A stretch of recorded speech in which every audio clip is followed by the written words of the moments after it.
And he does counter a lot of heroes with the Soulbind's root Virtus.pro's mechanic. So turn it's to also something Radiant that's really fun to team pay ban. attention to.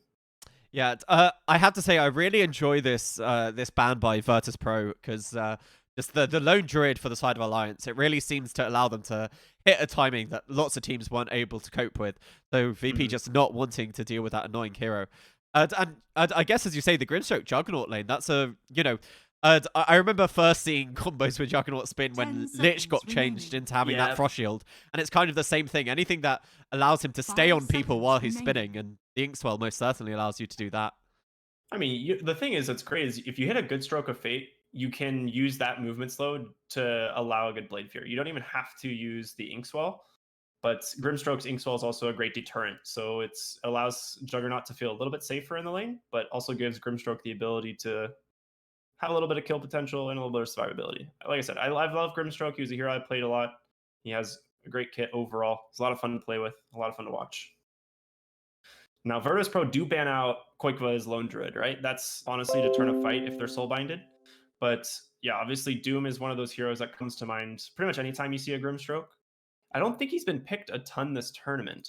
Has he? I can double check. 10 Well, seconds remaining. I don't even think I've seen him. it honestly seems like 5 the seconds changes to remaining. Devour really hurt Doom, just because he's not Oh yeah. able to get that early great big creep. You know, there's no chance of a Satyr, no chance of a great aura. Yeah, you don't win the lane by getting an RNG Satyr Tormentor level 1. Yeah. I like the change. It was absolutely essential. That was a mechanic that was just too strong. Virtus.pro's Yeah. turn to Oh, Rubik. and there you go. There's your single target stun that just becomes so much better.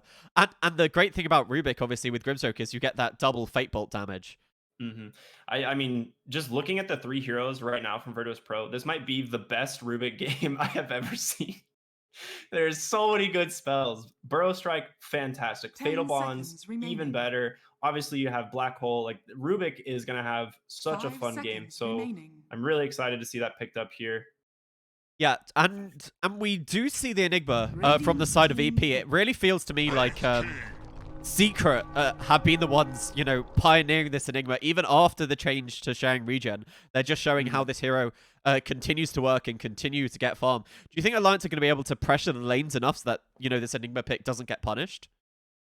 It's hard to punish the Enigma, especially with the Sand King, Wraith King, and the Warlock. Those lanes are pretty 10 strong seconds overall. I remaining. think Grimstroke Juggernaut or Rubik Juggernaut, either or, 5 does offer seconds kill potential remaining. onto the Sand King, so he can't play super greedy. But the way you counter that is you just put the Enigma in the lane, right? You don't jungle the Enigma for the first couple levels and kind of help secure the Sand King's lane, and then you back off. The Wraith King, however, this looks like a denied pick to me, right? You don't really, anytime you see a hero like Enigma, being able to pick up a Wraith King is just such a good hero because you have to waste big Virtus.pro's spells on turn to Wraith King or he's just pick. going to kill you. So Yeah, a little bit of a denied pick. But Centaur, though, that's great. it's. I just want to talk about the Wraith King. Wraith King's a hero who I really like just because I'm really enjoying carries that have just solid stuns in the lane, to be honest. You know, Mhm. just him and Sven, they just have very solid stuns. They allow you to get on top of people. 10 And, seconds it's exactly remaining. as you say about the Wraith King. You have to expend so much to kill him once. 5 How are you going to seconds do it remaining. twice? Absolutely. Centaur Warrunner, this is probably one of the safer picks against Wraith King. He doesn't really take too much of a threat from the skeletons. He can kill both the first health and the second life of them very quickly. So you don't have to worry about getting like Wraithfire Blast and then dying to 6 skellies. The other thing too with Centaur is his ultimate with an Aghanim Scepter this game, if he does get to that point, could be very strong. You could, if he doesn't get caught in the black hole, he could offer that damage reduction for his team, which could definitely turn a fight. So I like the Centaur pick a lot. Radiant team ban. Yeah, the one thing I think could be interesting is an item we don't usually see on Centaur, but we saw how productive it was yesterday on the Bristleback. Just the Lotus Orb to be able to dispel Fatal Bonds. I wonder if he'll go for something like that just to try and help out his team against the Warlock. Yeah, and you already have Juggernaut, right, with his own dispel, essentially Blade Fury. But I think you're right. This could be a 10 game where we seconds see like remaining. Eul Scepter picked up on someone or the Lotus Orb just to help purge those fatal bonds. I 5 think that's seconds super remaining. reasonable. Alliance's mid laner could definitely be able to build some of those items as well. Yeah, so both teams seem to be looking for their mid hero.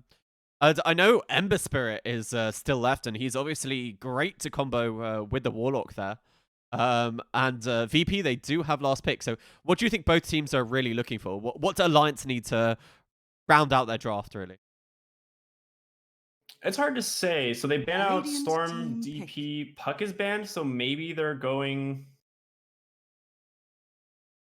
I mean, OD seems kind of decent here for Alliance, but OD can get punished pretty easily by the last pick of Virtus.pro.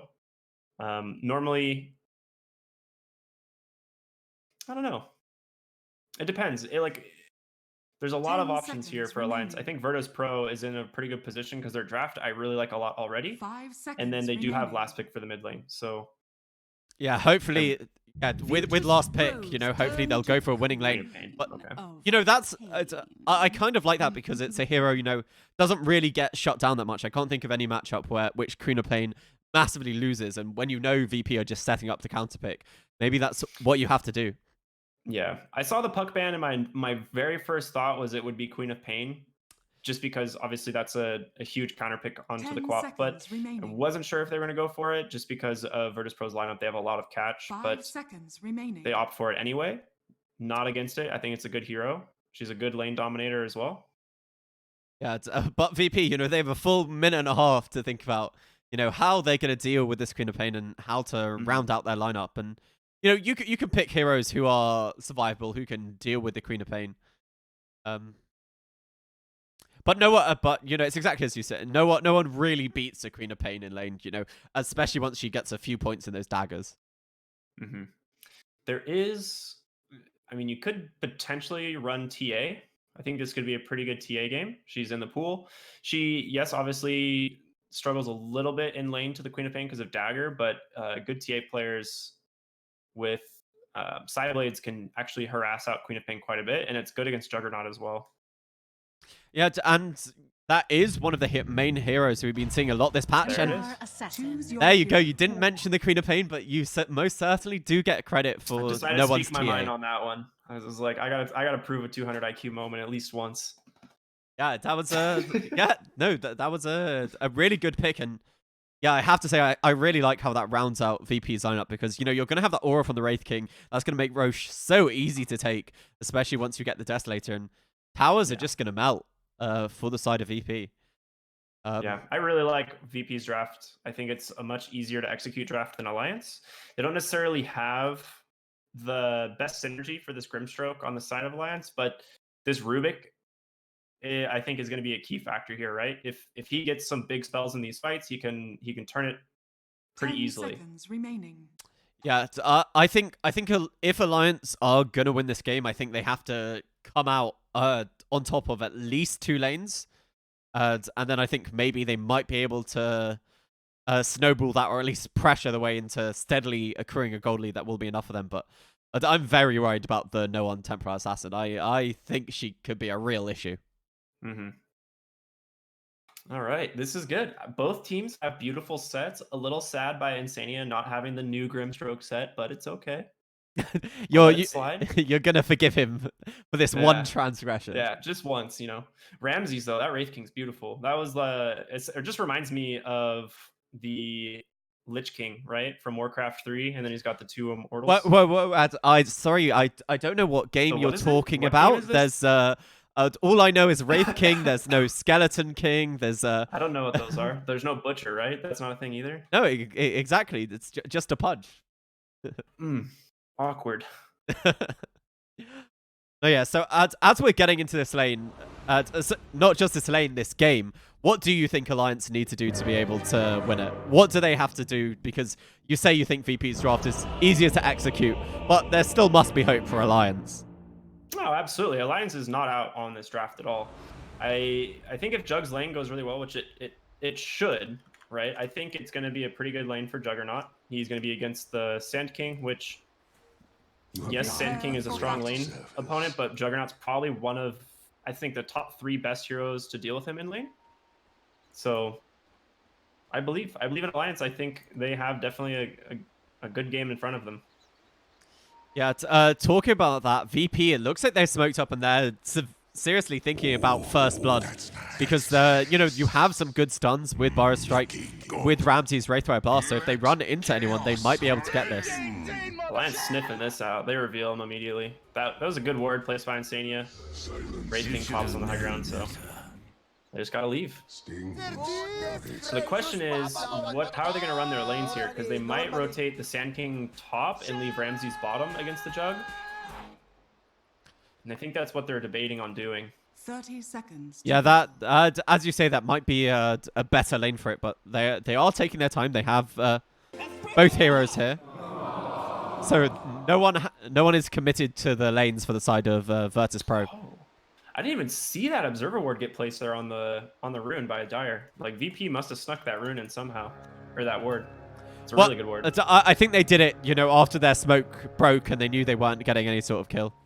The battle begins. Also allows them to see their matchups, which is really good because Alliance hasn't really seen anything other than the Wraith King, so they didn't really know where the heroes were going to be. Virtus.pro now can confirm where they want to put their heroes, so I guess they are going to put the Sand King bottom against Juggernaut. Enigma denying the range creep. He'll probably go out, deny the next one as well, which is pretty much the standard. Makes the offlaner's game just that much easier. Yeah, one thing Alliance did successfully get is 3 bounty runes, so you know that little net worth advantage earlier on. And are they looking to get an early kill here? They're hiding in the trees. Pasha should be fine. Oh, he went Sandstorm one, actually. He's going to take a ton of damage. He might just die. That's slow at the stroke of fate. Oh, the Sandstorm to disjoint the last hit. Nice play there by Pasha. But they force him to use his salve very early in this bottom lane. No one in Koikva in the mid lane are just duking it out. And this is pretty much what you expect from the Queen of Pain versus TA matchup. TA just like hits the creeps as fast as she can before she gets harassed out of lane, and then just ferries herself regen. Because you do lose the lane as far as harassment goes, but as long as you can kill the creeps, it's not the end of the world. Yeah, and obviously the great thing about the Templar Assassin is her flash farm potential. So as long as she gets a few levels, she will be able to recover in the jungle, even if this is a bit of a rough early lane.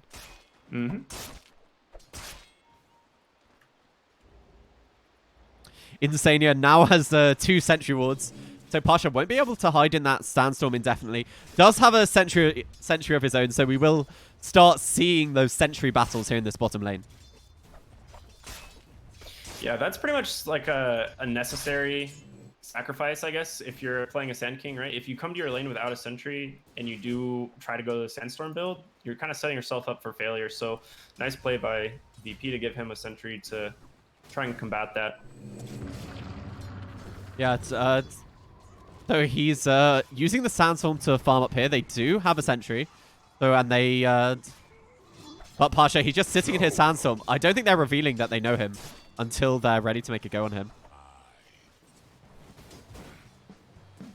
Let's talk about top lane. So we got Ramses on the Wraith King versus Boxy. Actually, speaking of it, they get taking a little bit of harass damage. Ramsey is taking a lot of damage there. Only 1 point in retaliate, so it's not really that much damage.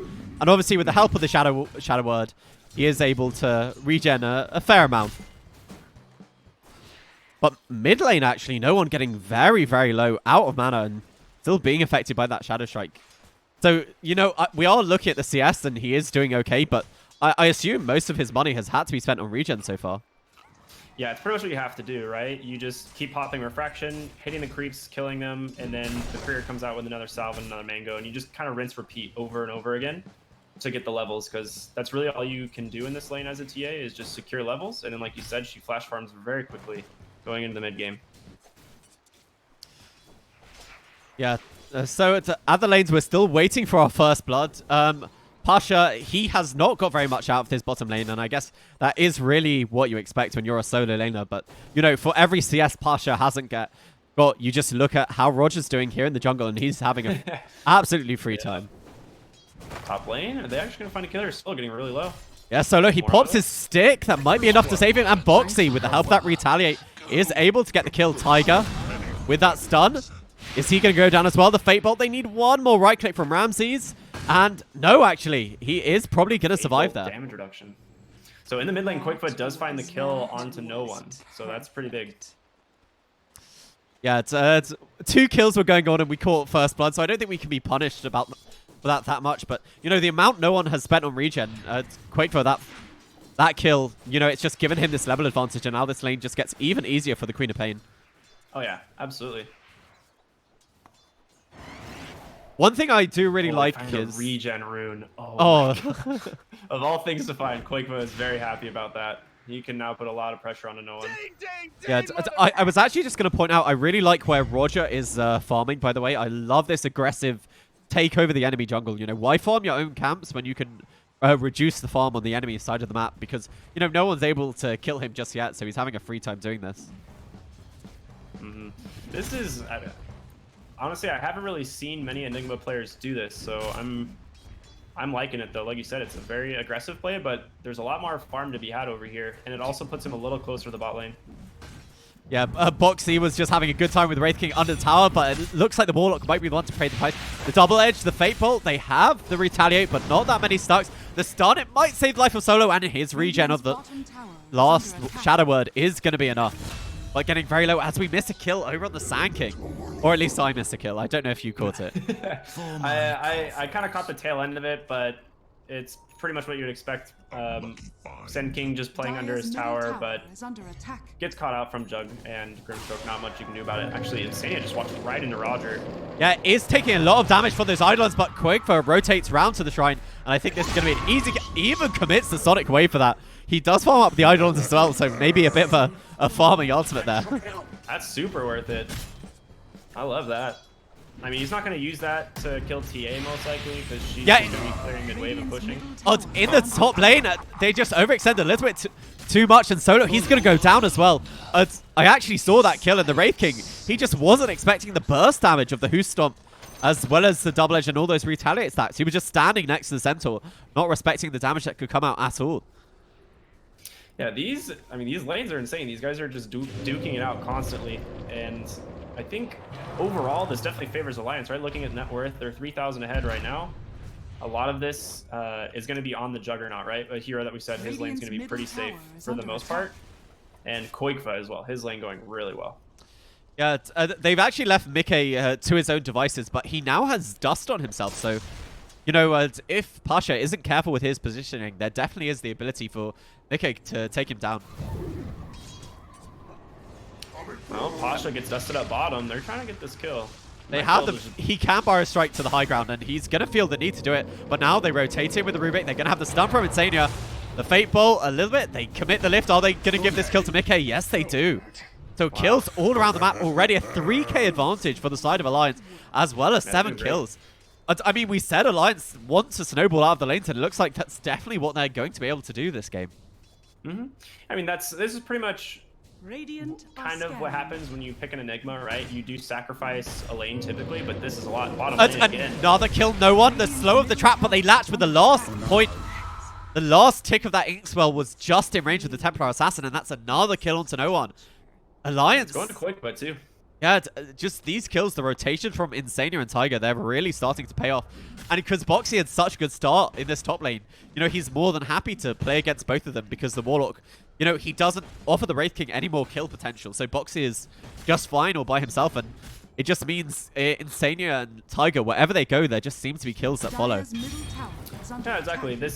We talked about Centaur versus Wraith King, right? He's not very worried about dying to a Wraith King, like, ever, pretty much. So Wraith King, all he wants to do is just farm. So he's going for the first item Midas. He's going to use skeletons to jungle, essentially. We see it right there.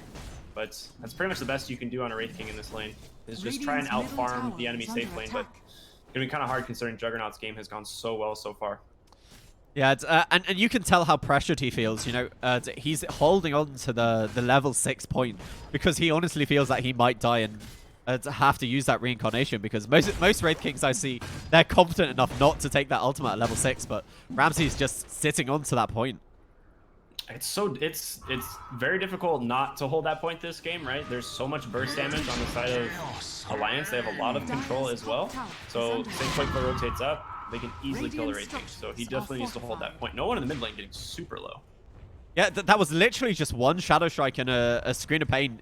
You know, you just cut through those refraction charges and Quakeba. The Sonic Wave. Oh, the refraction just in time. Top lane, another engagement. They're going in deep on Centaur, but it might be a little too far. But the first use of the black hole over here onto Boxy, they have the idol. Roger, he's getting very low, but he is able to get that kill, so 2 quick kills. And Pasha, is he going to be able to chase Tiger? It doesn't look like it. And all the meanwhile, Quakefire, on the back lines, it looks like he was able to clean up that Enigma. Yeah, he just went for a blink, Scream of Pain, takes him out, no problem. The top engagement was really interesting because Enigma got his black hole just in time to cast it there. So it was very close for Virtus.pro. Ends up working out. Take down Centaur, the second highest net worth on the map. I just can't believe how risky Quakefire was with that Sonic Wave there in this mid lane, just trying to get that cheeky kill onto no one. But it's unfortunately it didn't pay off, and VP, you know, they might have got 2 kills, but they're still slipping further behind in this CS. You die, yet your failure lives on. Taking a look, Mickey just chasing Pasha around the map, not letting him farm up. He definitely just wants to secure this bottom bounty run. He knows black hole's on cooldown. Yeah, it looks like he is going to respect both of them. Pasha, the stun, the spin doesn't end just in time, and Quakefire. What items is he going for? He's actually building a first item Orchid. Do you think this is an Orchid game? It's very good against heroes like TA because you can prevent her from getting the refraction or meld off, but obviously against Enigma, a hero who doesn't want to have to get an early BKB, there's not a lot of lockdown for him if he goes on a hero with an Orchid, right? It's either the Wraith King or the Sand King. So I really do like this aggression. I'm about it. It's a good item pickup this game for sure. Yeah, and I'm actually, you know, I switched over to net worth, and you can just see how far ahead this juggernaut of Mickey is. He already has his drums, and you know he's not that far away from his Maelstrom. No one. They latch just with the end of it, but they don't have detection for the meld. Mickey, he's out of his dusts. All right, that's an oversight for sure. I feel like you have to have some sort of detection there, but no one also kind of baiting them out a little bit. Enigma's not too far away. Warlock now behind him. Only level 5 on the Warlock though, so no Golem. Fatal Bond's level 3. Yep. Ramses is on his way to recovery now with the Hand of Midas. So, you know, if you let this game procrastinate for a bit too long from Alliance, he will be able to find his way back into this. But now lifted up, the stun. He does have a point save, so he will be able to pop it into his reincarnation. But he just assumes he's dead. Yeah. Yeah, he knows at that point, if he does put the point in reincarnation, he's just going to put it on cooldown for 200 seconds because he will die a second time. Bottom lane, Centaur actually in trouble. Then Black Hole, nope, not for 30. The Stampede, he is affected by the Manifest, but that is going to be enough to save his life. The stun, 1 more second with it, Pasha. He does connect, and this might be enough to be able to take down Boxy. Goes for the stun. Quakefire is sitting here, holding onto the Sonic Wave, and just showing his presence is going to save the life of his Centaur. That's a great rotation here from Quakefire, just making sure his Centaur doesn't die, and all the meanwhile, Mickey going to be able to pressure that tier 2 in the top lane, putting just that much more damage on him. Yeah, no one. That's a blink here in the bottom river. But they do have detection for no one with the help of that sentry, the Sonic Wave. Quakefire, he gets so low, but he is able to get that kill. Inkswell is pretty good against TA. I just saw. That's kind of like one of those things I don't really think about that often. But Sand King now. Yeah, they do have dust, but again, they're trying to get that kill. The first use of the Golem, they do manage to take down Quakefire. Now the ultimate onto Boxy. Is he going to fall? Yes, he is. It's taken, but the stolen Black Hole Tiger. They've caught 2 of them. Do they have the Omni Slash on top of it? Okay, the spin, the lift. He does have the Omni Slash, but he's not going to use it. He's focusing on taking down Roger. The Warlock was able to get out. So, I think all in all, a nice fight by the side of Virtus.pro, able to get 3 kills here in this bottom lane. And Tiger, he's just running away from the Golem, but he is going to be okay. Yeah, absolutely. That was a great engagement for Virtus.pro. They get 2 really big kills, and then obviously just the Grimstroke is a nice icing on the cake there, but they don't really lose a lot for it, and that's really big for them. Yeah. One thing I want to talk about, Taiga is level 9. This guy, he was sitting top for a few minutes. I looked at him, he was level 6, and then suddenly he's level 9 like 4 minutes later. So that's pretty dope. I mean, that's why you should eat your tomes in the morning, you know? Yeah. But yeah, this bottom engagement, I don't know if you saw who was the main damage dealer, but Warlock did 2.5k damage. That's just the power of the Fatal Bonds there. Yeah, that spell's pretty good. So, I mean, you talked about it earlier, right? You want to be able to have forms of purge for that on Alliance. So we'll see if anyone besides the Juggernaut has any way of dealing with that as the game goes on. Maybe Centaur, I think, would probably be the most likely candidate, and potentially BKB on Queen of Pain. Those are, I would assume, going to be the two first things we'll see. Pasha bottom lane, dust it up. Yeah, they're chasing him into the trees. He's already used his Burrow Strike, and now they found him. I don't think you're getting out of this one, Pasha. They even commit the Omni Slash just... Oh, Tiger, man. He has a stolen burrow. I know. He used it to steal the kill away from Mickey. That's just absolutely classic from Rubik players. Tiger's the core now. You know, he looked Juggernaut in the eyes. He's like, look at me. Wow, Warlock. A great deny there by Solo. You don't usually expect that against two heroes, but Warlock, even with his small base damage, was able to get that deny. Dire's top tower is under attack. So the flow for Burrow Strike on Rubik is so scary. You have to respect that if you're a VP right now. Yeah. So I was going to talk about the flow of this game and how it feels it's going. Obviously, Alliance, they feel pretty far in advance. Okay. We saw a bit of Sin. Pasha, he's channeling his Epicenter, but he's already used his Burrow Strike, so he's not able to get on top of them. And the Sonic Wave. And another engagement here in the bottom lane. Mickey just laying into this Enigma. The Fate Bolt, they need a few more hits, but the mechanism is going to be enough to save Roger for that little bit of time. And now Ramses, he's pursuing onto Tiger, the Yule Scepter, and the level C Burrow Strike. I don't think you're getting out of this one, Ramses. He does have a point in his ultimate, so he will respawn after he goes down this once, but it looks like Mickey wants to force it. No one laying into Mickey. Does he have his healing ward? He doesn't need it, thanks to the Stampede, even though it is on cooldown. So 2 kills here in this bottom lane for the side of VP. Actually, Sanking did die in the top lane, but all across the map, things going Alliance's way. Yeah, they're now 8,000 gold ahead. I think they got every bounty rune there as well, so they're just further accentuating their lead. Taiga now has a Yule Scepter. This guy he's so farmed. Like, he is just behind the mid lane TA as the 4th position Rubik. Like, this guy is doing so much work this game. Yeah, when you have what is essentially 4 cores and you're not the Enigma lineup, you know things have gone well for you for the side of Alliance. Yeah.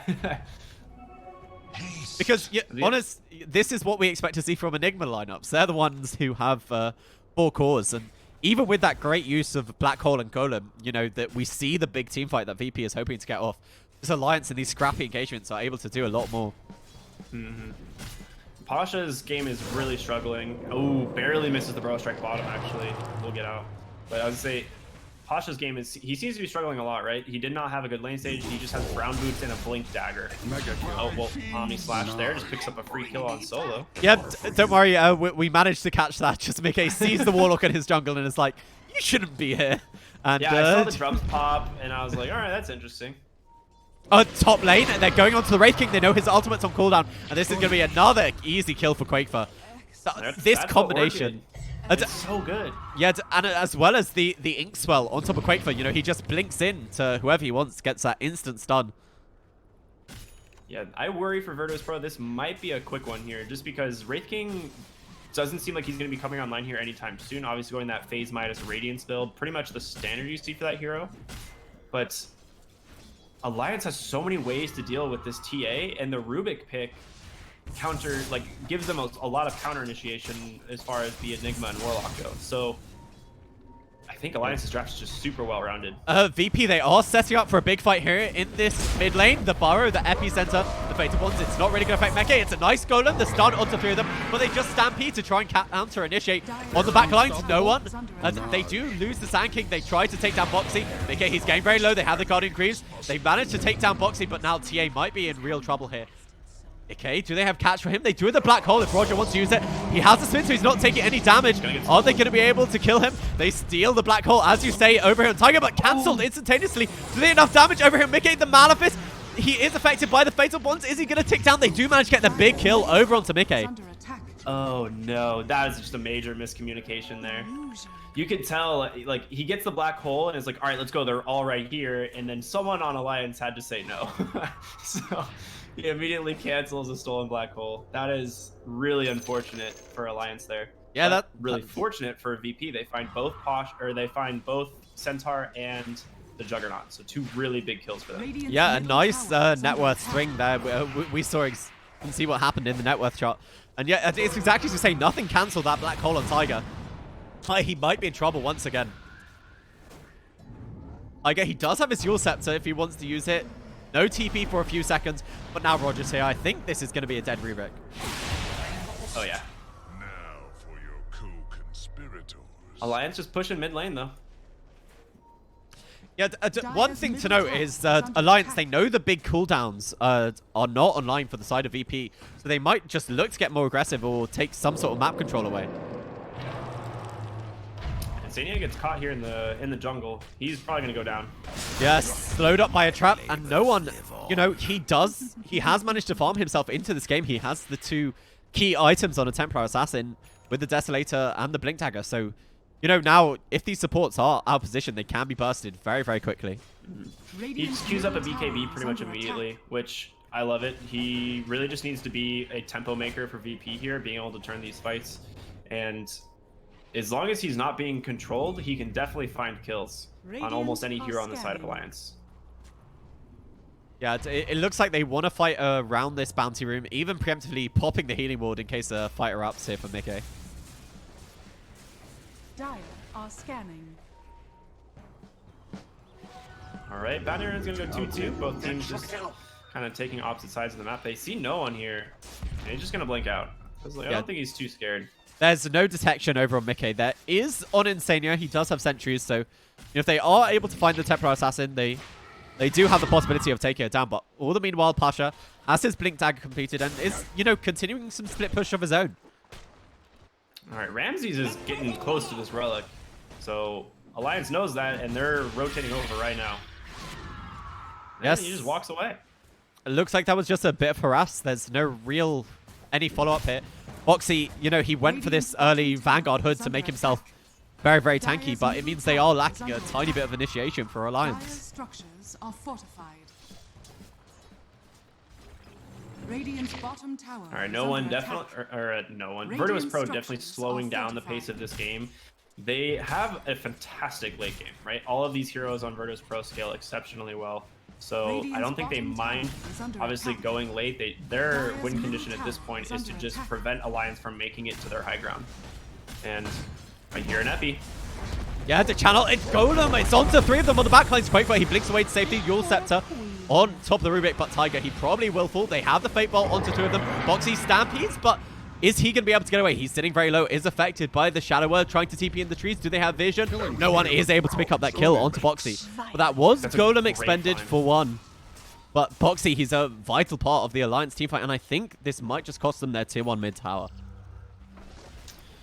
Yeah, I mean, they did commit a lot of ultimates, but you still have Black Hole available, and Nikkei just running into the mid lane. I don't think you get close here. You gotta be careful. If they had found that kill onto the Koikva, Queen of Pain, on that high ground, this would be a very different game. They would definitely have no issues going right down that mid lane for that tower. Yeah, they were very close to being able to follow up. Roger, he now has a Blink Dagger. I don't know if he had it in that previous little engagement, because otherwise we might have seen the Black Hole follow-up to that, what was a great Golem.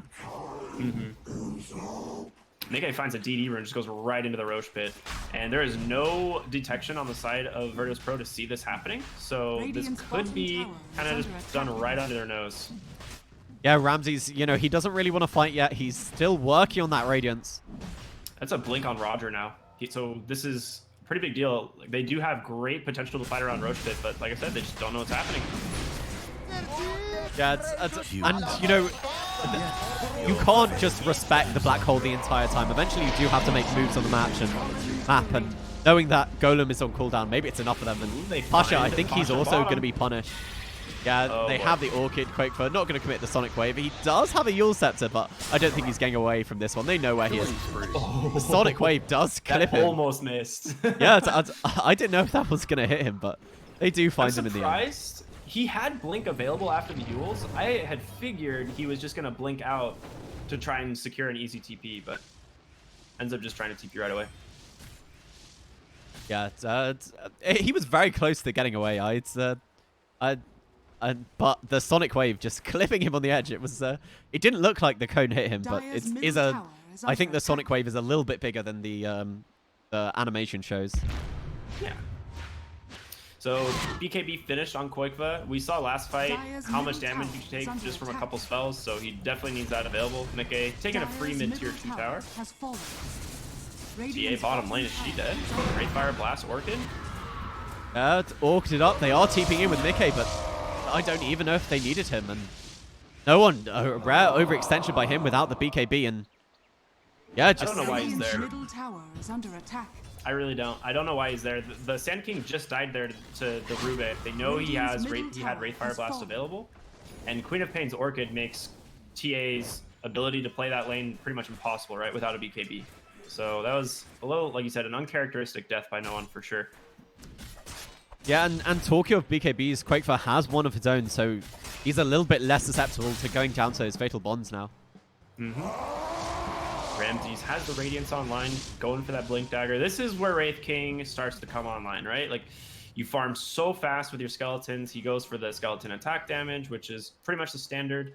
A lot of people were like, well, why would you get that talent if they can clear your skeletons really easy? It's like, well, you pick it to farm. That's about it. That 15 strength or whatever is not that big a deal at the end of the day. Yeah, I understand that, and especially when, you know, the way you're winning fights, it's not by surviving for longer, it's by the rest of your team offering that control of the black hole or the golem. And talking of Wraith King with his Radiance Tiger, he's managed to catch him out, but I don't think there's any follow-up just because Boxy was hampered by Roger over here in the jungle. I really like Taiga's making this rotation. He comes all the way back top. I think probably just to steal Wraith Fire Blast, because all he had was the refraction from TA, which doesn't help him too much. Can you steal the Mortal Strike summon skeletons now that it's inactive and without any charges? Probably. I haven't seen it, but I imagine you could. Oh, they're looking, but great blink out there from Roger. Yeah, and no one now with a completed BKB. He should just be that tiny bit more survivable. Radiant are scanning. But, you know, the side of EP, they've really managed to slow this game down. Alliance, they were off to such an early lead. It was, you know, I'm looking at it now, and it was 10k around the 15-minute mark, but they brought it right back for the side of EP, and this is exactly what they wanted to do because, you know, they have the late game team fights in the bag with their massive ultimates. Ooh, they found Roger. He gets Blink War Stomped. He's going to go down. I guess. Great kill there for Alliance. This... Sound Like, of having Enigma down, we saw this yesterday. Ooh, and there's an Omni Slash in the mid lane. They find the Warlock, too. So Yeah, the they two big have the ultimates lift removed. on the Queen of... Over here, on the TA, they are able to take her down. What just happened? They had the chain stuns all from Tiger. Look at Ramses. Okay, Ramses is on the high ground, and they found Pasha in the trees. They know exactly where he is. He's not going to be able to get around. The Orchid, and once again, they've taken down the first life of the Wraith King. They're forcing the buyback over on Roger, and Ramses has been zoned back. They still have the Aegis for a little while here on Mickey. Roger, he does have Blink Black Hole. Every hero on Virtus.pro just died around the map. Like, all 5 of them died at different parts of the map, like, simultaneously. I don't think you don't see that, like, hardly ever. Dire's middle So tower that's just has incredible fallen. communication by Alliance. Dire's middle barracks Yeah, are and under I attack. think without the Warlock, Roger doesn't want to go for this Black Hole just yet, and they have this Aegis of the Immortal, and that's just going to be a lane of racks. Alliance, I was talking about how Virtus.pro had slowed down the game, but it's exactly as you say, just getting these pickoffs. Yeah, around the map, kill after kill after kill. Dire's top tower I mean, that is was under 6,000 gold, basically going Alliance's way in just that engagement. If you pay attention to Taiga here, he is sitting so far back. And that's purposeful, right? Like, if you go in on Roger, you go for that Blink Black Hole, it's going to get immediately lift canceled, so you can't really do anything about it. Oh, They find Ramses, Wraith King here. he does have his ultimate. It's come off cooldown again. But the Radiance, it's just procking this spell shield. Mickey, he actually has lost his Aegis, so do they want to look for the fight now? TA top lane. Do they have the BKB stun this. control? I don't know if they're going to be able to pop the big black hole as well as the golem on top of all of them. They've managed to take down Boxy as one on the backlines over here. It looks like they are retreating. No one looking for a little bit more, but they're not going to be able to find it. The slow of the trap, it doesn't really matter. Mickey will be able to walk away to safety. The TP from the Grimstroke. Pasha does have his Blink Dagger coming off cooldown pretty soon, but Mickey does have a spin if he needs to use it. So only one exit kill for the side of VP there, and they use both their big ultimates. So look at Taiga and check out the spell he stole. Oh, that's a Pretty fairly convenient, good right? spell. Yeah. So he gets the black hole pretty much right after the cast, but had literally no mana. I think he was sitting like 100 mana, so he doesn't reinitiate with it. It's fine because the golem was still available, but now you have it for this upcoming fight, and that's huge for Alliance.